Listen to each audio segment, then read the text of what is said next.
whole new meaning on that song lyric, Black Hole Sun. Scientists at NASA have given us some amazing images. And they've discovered there's actually an enormous dark hole over our sun. Corey Powell's editor at large, Discover Magazine, here to look at these images. Nice to see you, Corey. Yeah. What is this? Weather map on the sun. You'll notice part of the sun is missing. So this is a picture of the sun in ultraviolet rays. What you're seeing is this is 3.5 million degree plasma erupting from the surface of the sun.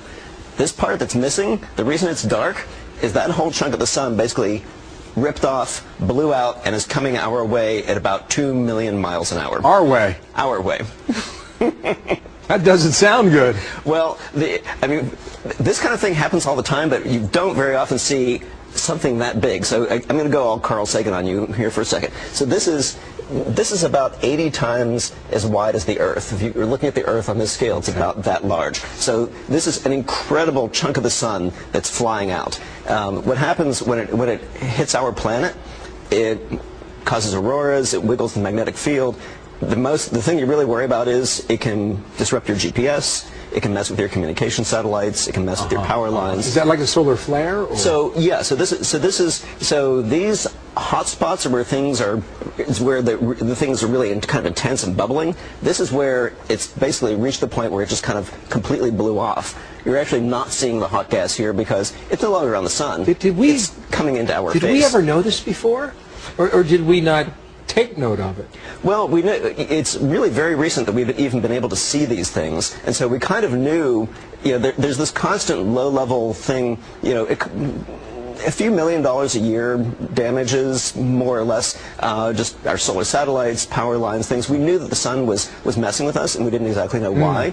Now you see why. And the real worry is, this is actually, believe it or not, this is a small one. This is a minor one. Wow. Can you tell us what this means then? So what this means is, this is what the sun does all the time, and we don't really know why it does it. There's an 11-year cycle of solar activity, and right now we're going into a time of peak activity. And that's when all those things I was talking about before, we really need to watch for your power lines, your satellites, for all that. But you just said something there. You said it happens all the time. If it happens all the time, is there a real risk to us?